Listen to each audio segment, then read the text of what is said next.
नमः समय साराय स्वानुभूत्या च कासिते चित्स्वभावाय भावाय सर्वभावान्तरहृदे वन्दितु सौवसिद्धे धूमचल्मणोवमं पत्ते उक्षामि समय पाहुड मरो सुध केवली बड़ी धम।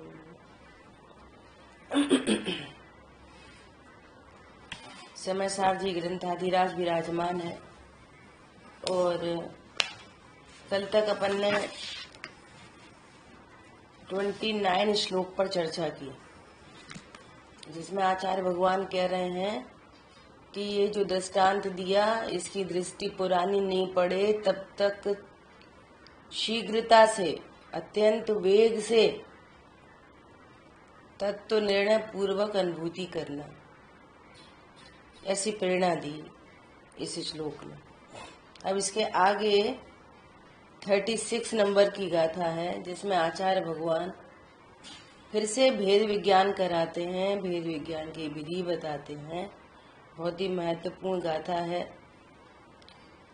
देखो रथिमम को विमोहो भुजदिवोग एव अहमेको तम मोहडिमत्तम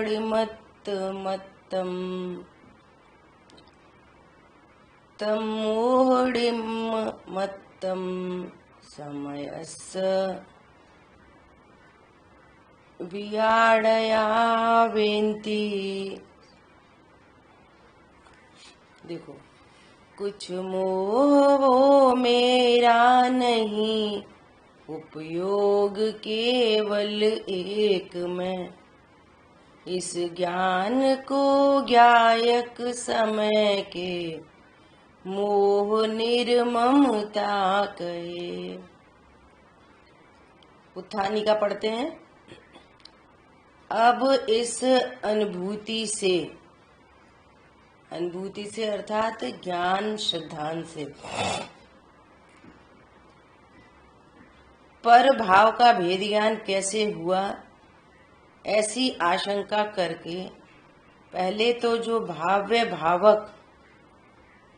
भावक भाव मोह के उदय रूप भाव, उसके भेद ज्ञान का प्रकार कहते हैं। दो शब्द आ रहे हैं, भावक भाव, मोह कर्म के उदय रूप भाव, उसके भेद ज्ञान का प्रकार कहते हैं। देखो श्लोकार्थ, गाथार्थ। जो यह जाने, जो मतलब जो ज्ञान, कौन सा ज्ञान? छायोपशमिक ज्ञान, विशेष ज्ञान। सामान्य ज्ञान कौन है? कोई बताएगा सामान्य ज्ञान कौन है और विशेष ज्ञान कौन है? ये बार बार चर्चा चलती है। सामान्य ज्ञान मतलब, हाँ, सामान्य ज्ञान मतलब सहज जानन स्वभाव उपयोग लक्षण, तो सब जीवों में एक सा है। और विशेष छायोपशमिक ज्ञान अर्थात ये संगी पंचेंद्रीयपना, ये ज्ञान। जो यह जाने, कौन जानता है? ज्ञान जानता है। इस ज्ञान से अभेद करके पूरी आत्मा को कहते हैं आत्मा जानता है। असमान जाति द्रव्य पर्याय से भी कहते हैं मनुष्य जानता है, शेर ने जाना, हाथी ने जाना, नारकी ने जाना, ऐसा असमान जाति द्रव्य पर्याय से अभेद करके कथन करते हैं, है ना। जो यह जाने कि मोह मेरा कोई भी संबंधी नहीं है। कौन है तुम्हारा संबंधी? इस बात को कौन ने सुना? कौन है तुम्हारा संबंधी?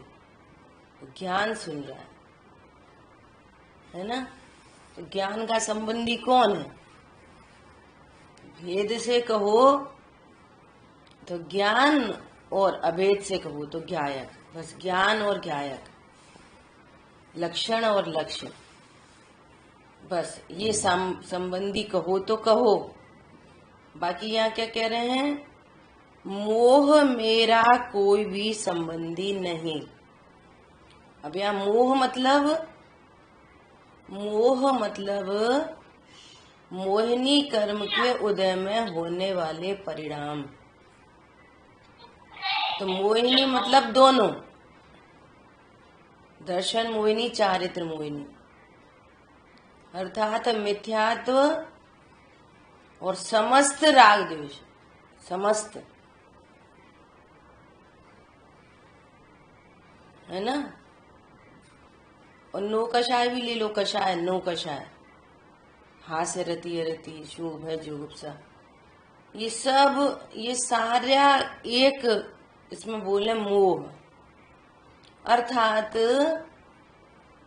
निगोद से लेकर 11वें गुण स्थान तक जो भी परिणाम हैं वे सब एक नाम से कहें तो मोह है। पहले गुण स्थान में मिथ्यात्व मोह है और ऊपर चारित्र मोह है। पॉइंट समझ में आ रहा है?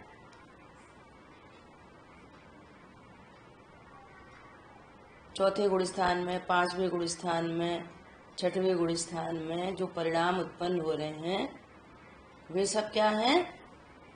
एक शब्द में कहें मोह। अभी क्या कह रहे हैं? मोह मेरा कोई भी संबंधी नहीं है।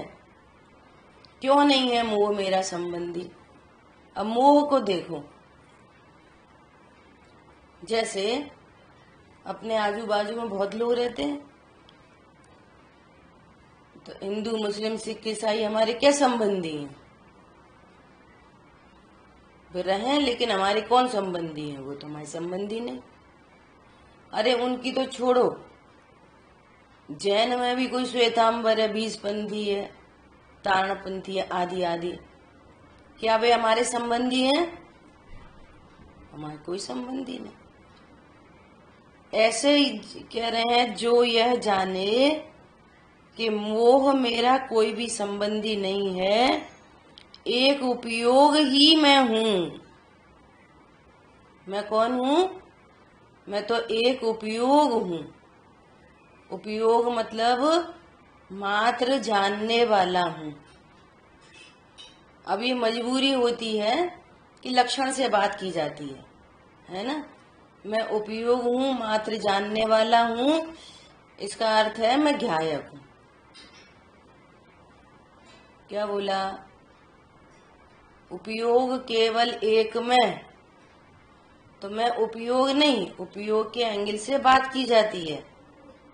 उपयोग मतलब मात्र जानने वाला हूं, अर्थात मैं ज्ञायक हूं। अब उपयोग भी कहो तो कोई दिक्कत नहीं है, आपको बात अंडरस्टूड होनी चाहिए। उपयोग केवल एक में, एक उपयोग ही मैं हूं, अर्थात मैं ज्ञायक हूं। भेद से कहो तो उपयोग हूं, अभेद से कहो तो ज्ञायक हूं। और देखो एक शब्द क्या आ रहा है? एक हूं। एक तो त्रिकाली ध्रुव भगवान आत्मा हूं, अनंत गुणमयी अभेद एक ज्ञायक भाव हूं। उपयोग से बात कह रहे हैं तो हमको ज्ञायक भाव समझना चाहिए। और ये मोह मेरा कोई संबंधी क्यों नहीं लगता? अभी कहो तो मोह तो जीव की पर्याय में ही हो रहा है। ये राग द्वेष के परिणाम, हिंसा झूठ चोरी कुशील परिग्रह के परिणाम, पूजा पाठ दयादान के परिणाम, हास्य रति अरति आदि के परिणाम, ये सब जीव में ही हो रहे हैं। ये बहुत समझने की बात है। कहाँ हो रहे हैं? जीव में ही हो रहे हैं। जीव में होने पर भी एक तो जीव है प्रमाण का जीव, और एक जीव है त्रिकाली ध्रुव भगवान आत्मा जीव। और यहाँ आचार्य भगवान की प्रतिज्ञा है कि आचार्य भगवान उस त्रिकाली ध्रुव भगवान आत्मा को दिखाना चाहते हैं इस जीव ने जिसको कभी नहीं जाना एक बात, और इसके जिसके जानने पर रत्नत्रय की प्राप्ति होती है, सुख की प्राप्ति होती है, निर्बंध होते हैं, संसार परिभ्रमण मिटता है। पर समझ में आया? तो कह रहे हैं कि वो जीव है जो त्रिकाली ध्रुव भगवान आत्मा, वो कैसा है? वो ज्ञायक तो ज्ञायक ही बना रहता है, अत्यंत शुद्ध परम पवित्र ज्ञानमयी सुखमयी पदार्थ है। और ये मोह कैसा है? मोह को पहचानो। मोह कैसा है? मोह से मेरा अपनी पर्याय में उत्पन्न होने पर भी मोह से संबंध क्यों नहीं है? हैं? तो तत्व की शैली में बात करो तो मैं जीव तत्व हूँ, मोह आशबन तत्व है, वो आशब तत्व है मोह। एक बात, मैं महामहिम सत्ता हूँ, मैं त्रिकाल हूँ, और मोह एक समय की पर्याय है। लिख लेना जैसा बोल रहे हैं। मैं जीव तत्व हूँ, मोह आशब तत्व है, इसलिए मोह मेरा कुछ नहीं लगता। लॉजिक से बात ज्ञान में बैठनी चाहिए ना, कि ये मोह मेरा क्यों कुछ नहीं लगता। ऐसा हिंदू का मुसलमान कौन लगता है? कोई नहीं लगता। अरे 20 पंथी भी कौन लगते हमारे? कोई नहीं लगते। ऐसा कि वे भी तो जैन है, वो भी तो जैन है, कि हाँ जैन है। आपका फोन म्यूट कर लीजिए प्लीज। समझ आई बात? मैं जीव तत्व हूँ, मोह आशब तत्व। मैं त्रिकाली हूँ, सदा एक रूप हूँ, वो ये क्षणिक पर्याय रूप है। मैं अत्यंत सुख स्वरूपी हूँ, और इसका लक्षण दुख स्वरूप है। मैं एक रूप रहता हूँ, मोह घटता बढ़ता है, मिथ्या तो घटता बढ़ता है, राग द्वेष घटते बढ़ते हैं, कभी तीव्र कभी मंद, कभी शुभ कभी अशुभ। पॉइंट समझ में आ रहा है? मेरे अनुसार नहीं होता। मेरे अनुसार होता है राग, चॉइस से होता है? नहीं, मेरे अनुसार नहीं होता। मैं इसका करता नहीं हूं। ये कैसे उत्पन्न होता है, इसकी चर्चा आगे आ रही है। भावक भाव, भावक भाव शब्द दिया है उत्थानिका में। जैसे भावक भाव का स्वरूप समझते कि जैसे पिक्चर हॉल में सामने एक पर्दा लगा है ना, और उधर प्रोजेक्टर से उस पर लाइट फेंकी जा रही है प्रोजेक्टर से, और उस पर्दे पर पिक्चर दिख रही है। पर्दे पर पिक्चर दिख रही है। अब 3 चीजें हो गई। एक तो हो गया भावक, वो लाइट बीम, और उसमें भी बिल्कुल जैसी पूर्व से पिक्चर भरी हुई है, रील भरी हुई है जैसी, है ना, वैसी की वैसी पर्दे पे दिख रही है।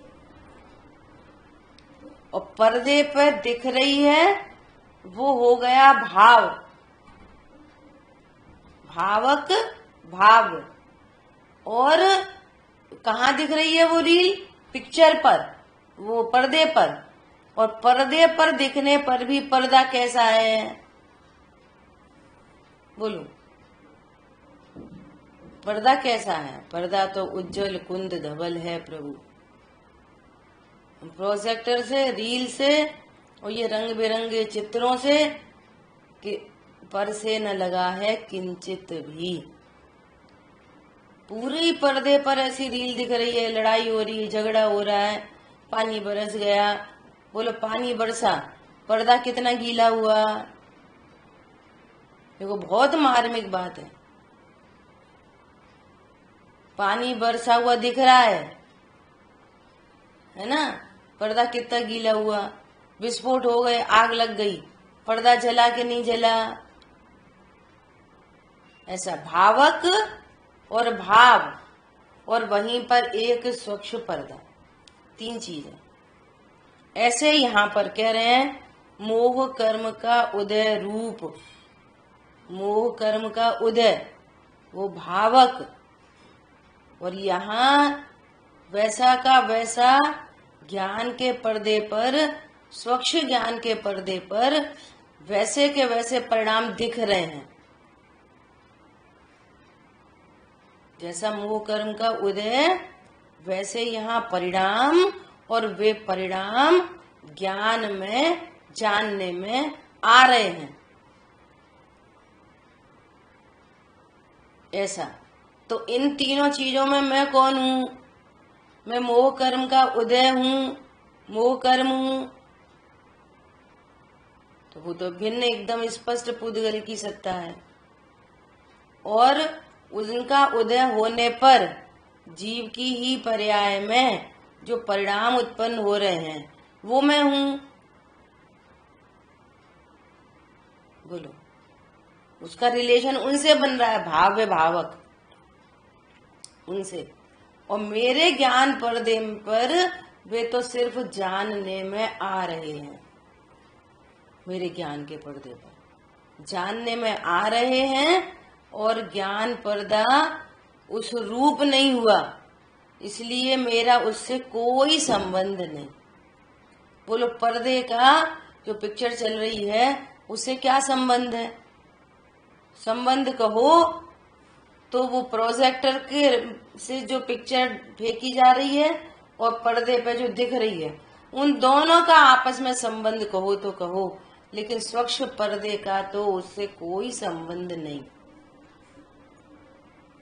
पर्दा स्वच्छ है और वो रंग बिरंगे है, कोई संबंध नहीं।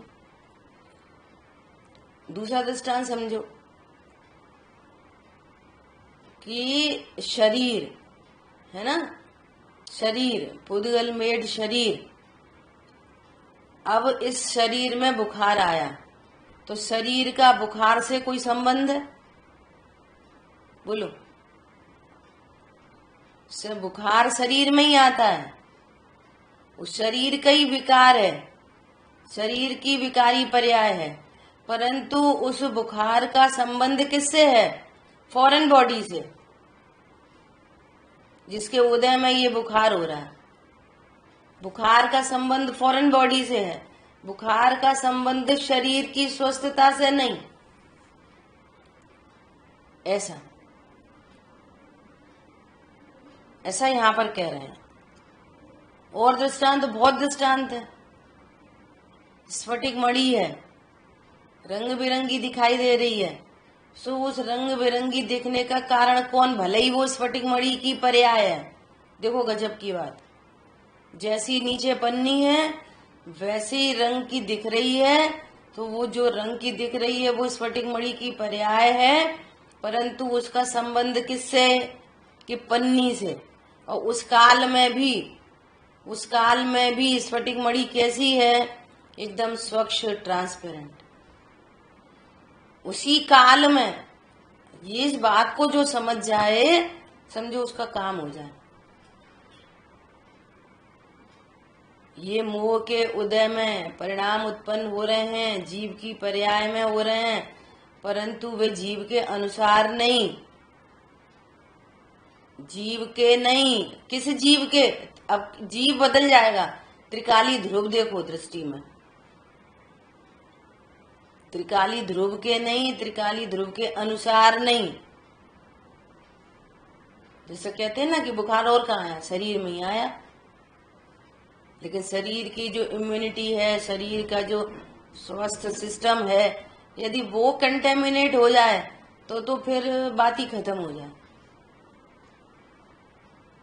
है ना। ऐसा जैसे स्फटिक मणि भले रंग बिरंगी दिख रही है, लेकिन रंग बिरंगे काल में एकदम स्वच्छ निर्मल है वो। तो आचार्य भगवान कह रहे हैं कि ऐसे ही यहाँ पर मोह के काल में, मोह नहीं, मैं मोह नहीं, मैं उपयोग हूँ। वो मोह ज्ञान के पर्दे पर झलक जरूर रहा है, जानने में आ रहा है, मोह जानने में आ रहा है। तो मैं मोह नहीं, मैं जानने वाला हूं। क्या बोला? मैं मोह नहीं, जैसे संयोग जानने में आ रहे हैं, शरीर की क्रिया जानने में आ रही है, ये शब्द जानने में आ रहे हैं, ऐसे ही उत्पन्न होता हुआ परिणाम वो भी जानने में आता है। परंतु मैं तो जानने वाला हूँ, मैं मोह नहीं हूँ। मैं मोह नहीं हूँ, मोह मेरा नहीं है, मोह का कर्ता नहीं हूँ, मोह का भोगता नहीं हूँ। मैं तो ज्ञान स्वरूपी भगवान आत्मा हूँ। बोलो, इतनी बात में किसी को प्रश्न है? आगे बहुत इंपॉर्टेंट बात आ रही है। बोलो, क्लियर हुआ? भाव्य भावक और यहाँ स्वच्छ पर्दा। हाँ दीदी हो गया। आई बात ख्याल में? देखो क्या बोल रहे हैं, ऐसे जानने को, ऐसा जानने को क्या, कि मैं उपयोग वाला हूँ, मैं ज्ञायक हूँ, और ये मोह आदि जो परिणाम है इनसे मेरा कोई संबंध नहीं, मेरे नहीं, मेरे अनुसार नहीं। पर्दे के अनुसार पिक्चर नहीं आती, जो पहले से भरी हुई है ना पिक्चर, वही अपने क्रम में आती है। पूर्व से भरी है वो पिक्चर, वो प्रोजेक्टर के थ्रू, भावक और भाव्य प्रोजेक्टर के थ्रू वो आती है। वो पर्दे के अनुसार नहीं, प्रोजेक्टर के अनुसार है। ऐसा ऐसे यहाँ पर कह रहे हैं, ये जो मोह है कहाँ तक, मिथ्यात्व से लेकर और 10वें गुण स्थान तक। जैसे 8वां गुण स्थान, 9वां, 10वां, ये सारे गुण स्थान आत्मानुभूति के हैं ना। तो इस काल में भी अबुद्धि पूर्वक राग उत्पन्न होता है, क्योंकि पूर्ण वीतरागता नहीं हुई ना, तो अबुद्धि पूर्वक राग चलता है। अब वो बोलो, अब ज्ञान तो सब, यहाँ से कितना बड़ा मैसेज है, ज्ञान तो स्वभाव के सन्मुख है, और तो भी वहां एक राग की परिणति बन रही है कर्म के उदय अनुसार। और वो आचार्य भगवान ने, सर्वज्ञ भगवान ने बताया कि 8वें गुण स्थान में कषाय का भाव होता है, 9वें गुण, और उस जीव को खुद नहीं पता चलता, लेकिन कषाय की परिणति बन रही है। 9वें गुण स्थान में वेद कषाय का परिणाम होता है, 10वें गुण स्थान में सूक्ष्म लोभ का परिणाम होता है, और फिर 12वें गुण स्थान में पूर्ण वीतरागता होती है। ऐसा 10वें गुण स्थान तक जो परिणाम उत्पन्न हो रहे हैं, अब वहां जैसा जैसा सूक्ष्म कर्म का उदय है, वैसी वैसी परिणति तो बन रही है, लेकिन उपयोग स्वभाव सन्मुख है, तो अनुभूति का काल चल रहा है। देखो, आप उपयोग लगाओ, सूक्ष्मता से समझो, तो इसमें कितने मैसेज आते हैं। इसका क्या मतलब है कि भले राग हो, लेकिन उपयोग स्वभाव के सन्मुख है, तो उसको राग का ज्ञान नहीं होता, आनंद होता है उस समय स्वभाव सन्मुख होने से। इसका अर्थ ये है कि कर्म का उदय हो तो फिर राग अवश्य हो, ऐसा राग अवश्य हो और दुख जरूरी हो, ऐसा नहीं है।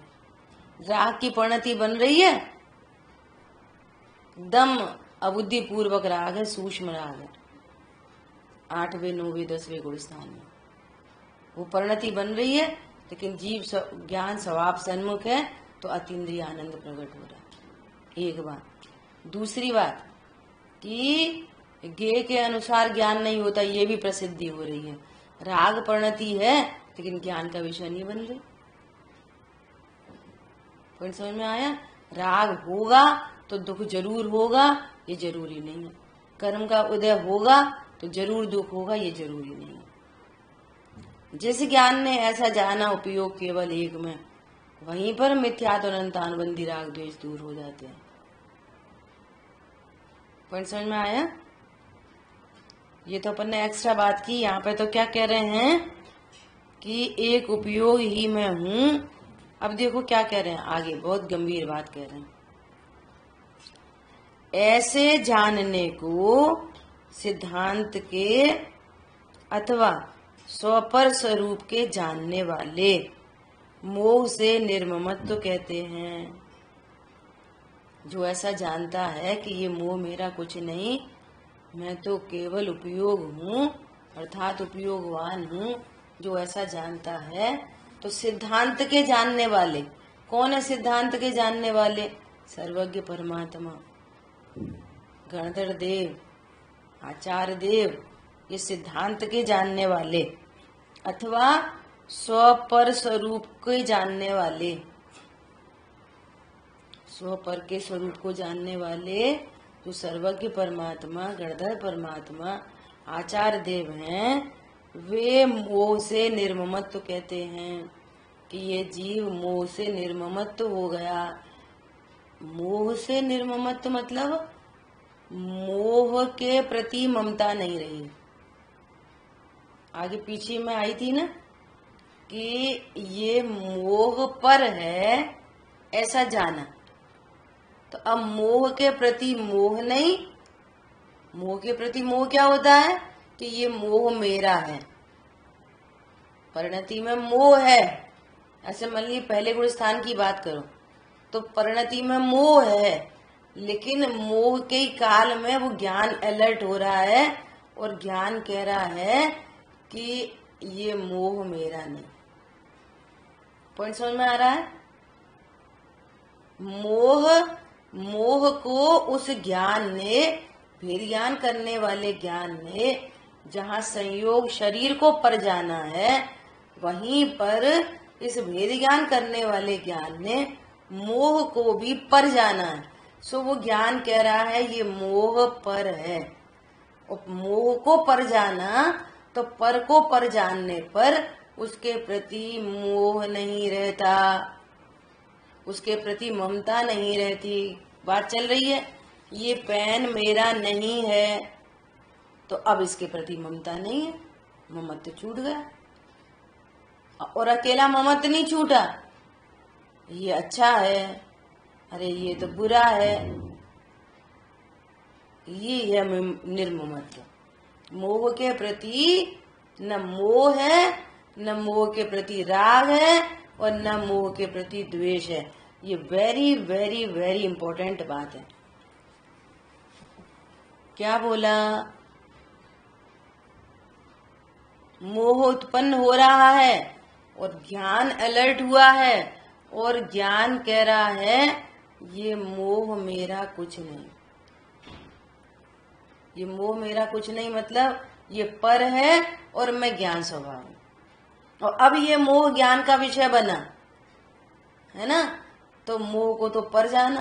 तो अब ज्ञान ये नहीं कहेगा कि अरे हमारा तो कितना मिथ्यात्व, अब मिथ्यात्व बुरा है। मिथ्यात्व अच्छा है कि बुरा है? बोलो, मोह अच्छा है कि बुरा है? मोह मेरा कुछ नहीं, उपयोग केवल एक। ये है मोह से निर्ममत्व। अब मोह अच्छा है कि बुरा है? अभी सुनना बहुत ध्यान से। आगम परिपाठी में मोह बैरी का अंश भी बुरा है ऐसा कहते हैं, और जब स्वरूप जानते हैं तो वो कहते हैं युक्ति न्याय लगाओ कि देखो अनादि से आज तक मोह रहा है ना, और इस मोह बुरा किसे कहते हैं? जो मेरा कोई बिगाड़ दे वो बहुत खराब है। ये बहुत अच्छा है जो मेरा कुछ अच्छा कर दे। लेकिन मुझे त्रिकाली ध्रुव भगवान आत्मा का ये अनादि से चले आ रहे मोह ने क्या किया? बोलो। तो मोह से द्वेष नहीं और मोह से राग भी नहीं। पंडित साहब ने लिखा है, जहाँ अंतर्मुख दृष्टि होवे, ये अंतर्मुख दृष्टि है, उपयोग केवल एक में। नारियल जटा जूट के साथ लेके आए और हमारे ज्ञान में निर्णय है कि नारियल ऐसा कठोर और जटा जूट वाला नहीं, नारियल तो एकदम उज्जवल कुंद धवल है, मीठा मीठा है, स्वादिष्ट है, स्वास्थ्यवर्धक है। अब दिख रही है जटा और हम देख रहे हैं मीठा नारियल। क्या दिख रही है? जटा जूट, हार्ड कवरिंग, और हमें तो वो दिख रहा है सफेद नारियल। और अकेला सफेद नहीं, उसका पूरा वैभव वो दिख रहा है, स्वास्थ्यवर्धक है, मीठा है, बहुत अच्छा होता है, वो सब दिख रहा है। ये अंतर्मुख दृष्टि। शरीर की क्रिया दिख रही है, मोह दिख रहा है, क्रोध आदि के परिणाम दिख रहे हैं, पूजा पाठ के परिणाम दिख रहे हैं, सब दिख रहे हैं, लेकिन ज्ञान कह रहा है उपयोग केवल एक में। यह है जहाँ अंतर्मुख दृष्टि होवे। सब जानने में आ रहे हैं, परंतु उपयोग केवल एक में। बहुत गंभीर बात है। जहाँ अंतर्मुख दृष्टि होवे, अंतर्मुख दृष्टि होने पर क्या होता है? परमानंदमय वृत्ति होवे। अभी बात आई ना कि 8वां 9वां 10वां गुण स्थान अंतर्मुख दृष्टि है और अबुद्धि पूर्वक का राग चल रहा है, लेकिन परमानंदमय वृत्ति हो रही है। कैसी वृत्ति चल रही है? आनंदमय वृत्ति चल रही है। ये अंतर्मुख उपयोग। पहले निर्णय पूर्वक अंतर्मुख और फिर अनुभूति पूर्वक अंतर्मुख। जो निर्णय में अंतर्मुख होता है वो अनुभूति में अंतर्मुख होता है, और जिसके पास निर्णय नहीं होता तो उसके पास वो कार्य भी नहीं होता। निर्णय में अंतर्मुखी हो गया। ये निर्मम का बहुत गंभीर अर्थ है, उसको समझना। तो फिर क्या हुआ? परमानंद में वृत्ति होवे, तह अनिष्ट भासे नहीं कोई, क्रोध बैर उत्पन्न न होई। तह अनिष्ट भासे नहीं कोई। कोई मतलब न तो कोई संयोग दिख रहा है अनिष्ट। 1 लाख रुपया इष्ट नहीं दिख रहे और 1 लाख का लॉस अनिष्ट नहीं दिख रहा। शरीर की स्वस्थता, शरीर की सुंदरता इष्ट नहीं दिख रही, और शरीर में रोग हो गए और शरीर कुरूप हो गया तो वो अनिष्ट नहीं दिख रहा। क्यों? मैं तो इनसे भिन्न द्रव्य गुण पर्याय से सुस्थित भगवान आत्मा हूँ। बाहर में ये सब कुछ हो जाए, ओहो मैं तो सुस्थित भगवान आत्मा, इनसे मेरे में कुछ नहीं होता, ऐसा। तो वे अनिष्ट नहीं दिखाई दे रहे। ये इम्पोर्टेंट बात है। शरीर इष्ट है कि अनिष्ट है? अब जो लोग तत्व निर्णय नहीं करते, स्वरूप नहीं समझते, कहते हैं जो कुछ हुआ आफत है शरीर के मारे। शरीर के मारे आफत है कि तुम अज्ञानता है, सो अज्ञानता की आफत है। एक एक चीज को इष्ट अनिष्ट देखते हो, और ज्ञान में सब चीजें झलकती हैं, और ज्ञान उस रूप नहीं होता। ज्ञान अभी भी स्वच्छ रहता है, निर्मल है, और ज्ञायक भगवान आत्मा है, मैं भगवान आत्मा हूँ, ऐसा निर्णय नहीं है, तो फिर बात चलती रहती है। और आज ज्ञान ने निर्णय किया, क्या करें? जो यह जाने कि मोह मेरा कोई भी संबंधी नहीं, मैं तो उपयोग केवल एक में हूँ, और उसको सिद्धांत के ज्ञाता, स्वरूप को जानने वाले, सर्वज्ञ परमात्मा, गणधर परमात्मा, आचार्य भगवान, उसको क्या कहते हैं? मोह से निर्ममत्व तो कहते हैं। और पिछली गाथाओं के अनुसार कहें उसको जितेंद्रिय जिन कहते हैं। और समझ में आया? तो जैसे संयोग शरीर की बात हुई, वैसे ही ये उत्पन्न होता हुआ मोह, उत्पन्न होता हुआ मोह, करता नहीं। और उस मोह का भावक है द्रव्य कर्म का उदय, है ना। ये उत्पन्न होता हुआ मोह। और मैं कौन हूं? ये मेरे ज्ञान पर्दे पे जानने में आ रहा है, परंतु मैं तो ज्ञान ज्ञान ही बना रहता है, ज्ञायक तो ज्ञायक ही बना। मोह को जानने वाला ज्ञान मोह नहीं बन जाता। और देख लो, मोह मिट जाता है, ज्ञान नहीं मिटता। मोह मिट जाता है, ज्ञान नहीं मिटता, एक बात है ना। तो ये मोह मेरा कुछ नहीं। फिर मोह ने मेरा क्या बिगाड़ा?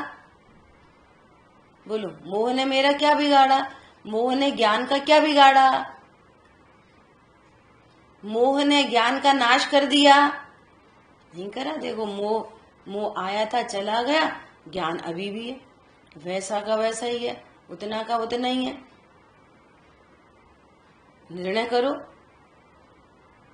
तो मोह के प्रति मोह नहीं, इसको निर्ममत्व कहते हैं। और मोह से द्वेष भी नहीं। और ये मोह अच्छा है, होने दो, हम क्या करें, कर्म के उदय में हो रहा है। तो मोह से राग भी नहीं। कैसे पता चले कि मोह से हमें निर्ममत्व हो गए? कि हमारा ज्ञान स्वभाव को जानकर जहाँ अंतर्मुख दृष्टि होवे, परमानंद में वृत्ति होवे, ये पहचान है, ये पहचान है। पर समझ में आया? कल सर्वज्ञता की गोष्ठी चल रही थी, तो उसमें ये अब लोग, हाँ भैया भगवान ने जैसा देखा वैसा होना होएगा, सो हो जाएगा। शब्द तो आप बोल रहे हो, परंतु आपको अकर्तृत्व का आनंद नहीं आया। होने योग्य होगा, इसका अर्थ क्या है? ज्ञान एकदम निर्भर हो गया। भार में जो होना होए होए, परिणाम में जो होना होए वो भावे भावक का संबंध है। और मैं ज्ञाता दृष्टाय बना रहता हूं, ज्ञायक तो ज्ञायक ही बना रहता है। तो ऐसी स्वरूप जानकर अब किसका ज्ञान होएगा? जो क्रम में जो होएगा वो होगा। वह कितना निश्चिंत हो गया ज्ञान। दो बातों से निश्चिंत हुआ कि जो होना है सो निश्चित है, उसमें फेर फार की जरूरत नहीं है। और फेर फार भी क्यों करें कि जिसको जानते हैं उस रूप नहीं होते हम। कितनी गुड न्यूज है, ज्ञायक ज्ञायक ही बना रहता है, कुछ भी झलके ज्ञायक ज्ञायक ही रहता है। दो तरफ से सेफ्टी गार्ड लगा और परिणति आनंदमयी हो गई। इसका नाम है आनंदमयी परिणति। का नाम है कि आपने सर्वज्ञता क्रमबद्धता की स्वीकृति की। आपके ज्ञान से सारे कर्तृत्व का भार उतर गया। कल क्या करोगे? होना होगा, वो होएगा। पॉइंट समझ में आया? ऐसा। तो यहाँ पे क्या कह रहे हैं? मोह से निर्ममत्व, मतलब मोह से मोह नहीं, मोह से राग नहीं, मोह से द्वेष नहीं। तीनों चीजें गर्भित होंगी।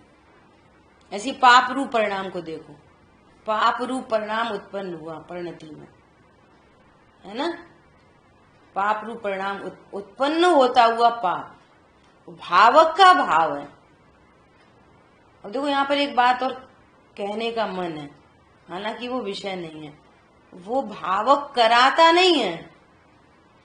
जब परिणति में ऐसी वृत्ति बनती है तो वो जरूर उपस्थित होता है निमित्त, वो कराता नहीं है। ये अंडरस्टूड है बात। दो द्रव्यों की भिन्नता, ये अब पूरी कहानी अभी आगे आएगी। तो दो द्रव्यों की भिन्नता तो ज्ञान में अत्यंत अभाव, ये तो सिद्ध रखना ही रखना है। ये दो द्रव्यों की भिन्नता यदि आपको क्लियर नहीं है तो इन बातों का अर्थ नहीं निकलेगा। दो द्रव्यों में कभी कर्ता कर्म संबंध नहीं होता। ऐसा दो द्रव्यों की भिन्नता और ये निमित्त नैमित्तिक संबंध, ऐसा भावक और यहाँ पे भाव और मेरे ज्ञान पर्दे पर झलका, ऐसा लगाओ, उत्पन्न होता हुआ पाप का परिणाम, उत्पन्न होता हुआ पाप का परिणाम, करता हुआ नहीं। वो परिणति बन रही है ऐसी, वहां पर ऐसा भावक, और यहाँ पर चारित्र गुण की विकारी पर्याय, वो परिणति बन, स्वयं बनती हुई उत्पन्न हो रही है, स्वयं से बनती हुई उत्पन्न हो रही है ऐसा। और वो ज्ञान में जानने में आ रही है, ज्ञान के पर्दे पर पाप का परिणाम जानने में आया। तो बोलो, पाप का परिणाम मैं हूं, पाप का परिणाम मेरा है, मैं पाप के परिणाम का करता हूं कि पाप के परिणाम का भोगता हूं। तो पाप नहीं, उपयोग केवल एक में, उत्पन्न होता हुआ पाप का परिणाम और उपयोग केवल एक में। या अस्थि से ज्ञान अस्थि में गया, ओहो ये पाप के परिणाम जानने में आया, मैं उपयोग केवल एक में, मैं तो भगवान आत्मा हूं, ऐसा। तो वो रहता नहीं है फिर पाप का परिणाम, इधर दृष्टि जाते से ही तुरंत परमानंद में वृत्ति होती है। तुम उसको ही देखते रहो एक बार। तो पाप से मोह नहीं कि ये पाप मेरा है, ये मोह, पाप मेरा है ये मोह, सो पाप से मोह नहीं। और पाप तो अच्छा है, पाप नहीं करेंगे तो कैसे चलेगा, अब कमाएंगे खमाएंगे नहीं तो कैसे चलेगा, जाना तो पड़ेगा ही, आना तो पड़ेगा ही, झूठ तो बोलना ही पड़ता है। पर समझ में आया? अब व्यापार धंधा तो बिना झूठ के कैसे चलता है, तो कितना ख्यात भरा है। बोलो, पहली बात तो व्यापार मेरा है, व्यापार से धन कमाते हैं, धन से मुझे लाभ होता है, पूरी कहानी उल्टी पड़ी है। ये इतनी सूक्ष्म चर्चा है। यहाँ तो उत्पन्न होता हुआ पाप का परिणाम, तो ये पाप का परिणाम मेरा नहीं। क्यों मेरा क्यों नहीं? क्योंकि उपयोग केवल एक में, वो पाप मेरा कोई संबंधी नहीं, मेरा नहीं, मेरे अनुसार नहीं, मैं करता नहीं, मैं उसको हटा सकता नहीं। बोलो, वो प्रोजेक्टर में रील भरी है पाप की, तो पाप का परिणाम यहाँ उत्पन्न होता हुआ दिख रहा है, मेरे अनुसार नहीं है ऐसा। क्यों? मैं तो उपयोग केवल एक में। तो पाप परिणाम से राग नहीं, अरे पाप है, बुरा है, ये तो अच्छा नहीं है, पापी हो जाते हैं। और पाप से द्वेष नहीं। क्यों द्वेष नहीं? कि पाप ने ज्ञान का क्या बिगाड़ा, ज्ञान का नहीं बिगाड़ा तो ज्ञायक का क्या करा पाप ने। आज तक इतने तरह तरह के पाप परिणाम हुए, ज्ञायक का एनी डेप्रिशिएशन, ज्ञायक तो ज्ञायक ही है। ये निर्णय पूर्वक, ऐसा उपयोग लगाते पूर्वक, हवाम की बातें नहीं। पॉइंट समझ में आ रहा है भाई साहब? समझ में आ रहा है। उत्पन्न होता हुआ दो द्रव्यों की भिन्नता एकदम ज्ञान में निर्णय, और फिर उत्पन्न होता हुआ पाप का भाव, और फिर वहां पर निमित्त का ज्ञान, ऐसा। और वो परिणति बन रही है, भावक का भाव है, वो परिणति बन रही है, वो ज्ञान में जानने में आ रही है। तो प्रसिद्धि किसकी हो रही है? उसकी नहीं। मैं ज्ञायक हूं, मैं जानने वाला हूं। वो परिणति इधर आ गई, भाई पाप भैया आप नहीं करेंगे, पाप मिटाना है, पर सारा कर्तृत्व का नाश हो गया, सिर से बोझा उतर गया, उपयोग केवल एक में। आप ये समझ लो कि पहले गुण स्थान से लेकर 10वें गुण स्थान तक जितनी भी राग की परिणति बनती है, उसमें जीव की बिल्कुल नहीं चलती, बिल्कुल नहीं चलती, जीव के अनुसार नहीं होती, जीव उसकी फेर फार का करता नहीं है, वे अनादि अनंत फिक्स हैं। ज्ञान में कब क्या ज्ञेय बनेगा ये फिक्स है, तो वो राग होता रहेगा, और फिर मैं ज्ञान में विषय बनता रहेगा, फिर हम दुखी होते रहेंगे। नहीं, उपयोग केवल एक में, राग राग में रह जाएगा और परमानंद में वृत्ति होगी। पर समझ में आ रहा है? उत्पन्न होने वाला राग फिक्स है और ज्ञान में बनने वाला गे भी फिक्स है। और वो वो जो गे बन रहा है ना ज्ञान में, वो गेयों के अनुसार नहीं, वो ज्ञान की परिणति है, वो ज्ञान के अनुसार होता है। बोलो कहाँ पर कुछ कर्तृत्व दिख रहा है? इसलिए यहाँ पर कह रहे हैं कि मोह से निर्ममत्व हो गया।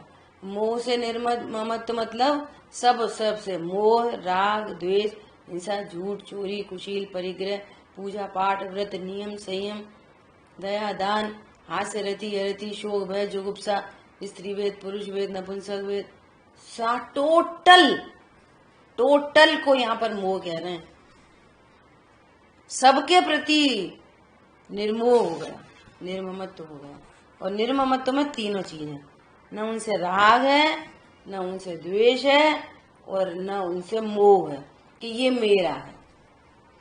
न पाप मेरा है, न पाप बुरा है, और न पाप अच्छा है। गजब हो गई, पाप के प्रति वीतरागता हो गई। सुनना ध्यान से, पहले पाप नहीं छूटता, स्वरूप जानकर पाप के प्रति वीतरागता होती है। पाप का परिणाम, उत्पन्न होता हुआ पाप का परिणाम, उसमें मेरा कुछ कर्तृत्व नहीं दिखता, वो मेरा नहीं दिखता, और न वो अच्छा दिखता न बुरा दिखता, मात्र ज्ञान का ज्ञेय अहो। उत्पन्न होता हुआ पुण्य का परिणाम, दया दान का परिणाम, कुछ कर्तापन नहीं दिखता, मोह नहीं है, ये पुण्य का परिणाम मेरा नहीं है, उसके प्रति मोह नहीं है।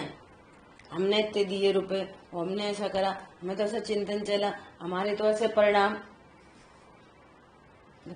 तुम हो कि अपरिणामी तुम हो? तुम त्रिकाली ध्रुव भगवान आत्मा हो। ये शुभ परिणाम तुम्हारे ज्ञान में जानने में आए हैं कि तुमने उत्पन्न किए हैं, कि वे तुम्हारे हैं। अच्छा, फिर वो चिंतन से तुम अच्छे बनते हो, तो चिंतन से राग, और चिंतन तो चलता ही नहीं, तो यह चिंतन से द्वेष, शुभ शुभ परिणाम से द्वेष। बोलो अरे शुभ भी बंध का कारण है, शुभ भी बंध का कारण है, तो शुभ से द्वेष, कभी शुभ से राग और कभी शुभ से द्वेष। पर समझ में आया कि शुभ के प्रति ममता है, ये शुभ के प्रति। पॉइंट समझ में आ रहे हैं? शुभ परिणाम अच्छा है कि बुरा है? पाप के अगेंस्ट शुभ को अच्छा कहते हैं, और वीतरागता के अगेंस्ट शुभ को बुरा कहते हैं। भैया वो ही बंध का कारण है, वो ही बंध का कारण है, वो भी बंध का कारण है। यहाँ पर कह रहे हैं उत्पन्न होता हुआ शुभ, उत्पन्न होता हुआ अशुभ। वे तो उत्पन्न होते हैं जब तक पूर्ण वीतरागता नहीं होती, वो जीव के अनुसार नहीं होते। समझ में आ रही है? इसलिए जीव उन पुण्य पाप दोनों के प्रति निर्ममत्व हो गया। शुभ परिणाम न तो अच्छा दिख रहा है, मेरा शुभ परिणाम, इस शुभ परिणाम से मोह। तुमने उपयोग केवल एक नहीं जाना, मेरा परिणाम, मेरे दया का परिणाम, वो तो हम पहुंच गए, हमें दया आ गई। तुम कौन हो भैया? फिर क्या कोई बोले अरे क्या दया, दया भी तो बंध का ही कारण है। हाँ दया बंध का, अब दया से द्वेष, राइट नॉलेज है बंध का कारण है, लेकिन उससे राग द्वेष नहीं है। और उत्पन्न होता हुआ होगा, हमारे ज्ञान में झलकेगा, और जानने में आएगा, और मैं तो उपयोगवान हूँ। सर्व परिणामों से ज्ञान निश्चिंत हो गया। बोलो कितना बड़ा काम करा रहे हैं आचार्य भगवान।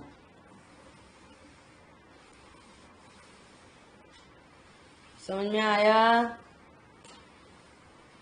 और फिर गारंटी कर रहे हैं, क्या गारंटी कर रहे हैं? सिद्धांत के अथवा स्वपर स्वरूप के जानने वाले मोह से निर्ममत्व कहते हैं। ये जीव मोह से निर्ममत्व हुआ। मोह का पैकेज कहां तक लेंगे? सूक्ष्म लोक तक। तभी देखो, पहले गुणस्थान में बहुत इंपॉर्टेंट बात है, पहले गुणस्थान में उस जीव ने ऐसा जाना अब चौथा गुण स्थान प्रकट हुआ, है ना, स्वभाव का आनंद हुआ, तो उसकी स्थापना तो यहाँ स्वभाव में हो गई। उपयोग केवल एक में, उपयोग केवल एक में, मैं तो उपयोगवान हूँ। अब होते हुए परिणाम होंगे, लेकिन मैं तो उपयोगवान हूँ। उत्पन्न होते हुए परिणाम, कभी 6 खंड को जीतने का परिणाम, खतरनाक बात है। कभी भाई के ऊपर चक्र चलाने का परिणाम, कभी 96,000 रानियों के भोग का परिणाम, कभी सामायिक का परिणाम, कभी तीर्थ यात्रा का परिणाम, कभी मुनिराज को पड़गाहन का परिणाम। हे प्रभु आओ आओ, अत्रो अत्रो, तिष्ठो तिष्ठो, आहार जल शुद्ध। सबके प्रति वो ज्ञान निर्ममत्व हुआ है, सबके प्रति। न तो वो उस परिणाम को अपना जानता है, न कर्ता जानता है, और न उसको अच्छा जानता है, न बुरा जानता है। पॉइंट समझ में आया? आगम शैली में पाप को बुरा कहते हैं, अध्यात्म शैली में पुण्य को भी बुरा कह देते हैं। लेकिन परम शुद्ध निश्चय है क्या कहता है? मेरे लिए कोई अच्छा बुरा नहीं, मैं तो एक त्रिकाली ध्रुव भगवान आत्मा। वीतरागता को अच्छा कहते हैं। बोलो मेरे लिए कौन अच्छा? कोई नहीं। सबसे आखिरी बात, सबसे पहले पुण्य पाप नहीं मिटते, सबसे पहले ही गुण स्थान में पुण्य पाप के प्रति वीतरागता होती है। पहले गुण स्थान में पुण्य पाप के प्रति वीतरागता होती है। न पुण्य बुरा दिखता, न भला दिखता, न पाप बुरा दिखता, न भला दिखता। क्यों? उपयोग केवल एक में। ऐसे निर्णय करने वाले जीव को स्वभाव सन्मुक्ता पूर्वक अनंतानुबंधी पुण्य पाप मिट जाते हैं और वीतरागता प्रकट हो जाती है। क्या बोला? अनंतानुबंधी पुण्य पाप मिट जाते हैं उनके प्रति वीतरागता होने पर। न वो अच्छा है न बुरा है, मैं तो उपयोगवान हूं। समझ में आई बात? इस तरह से अपनी गाथार्थ पर चर्चा हुई, शेष चर्चा आगे करेंगे। जिन वाणी के ज्ञान से सूझे लोकालोक, सो वाणी मस्तक नमो सदा दूत। बोलिए द्वादशांगमयी जिनवाणी माता की जय।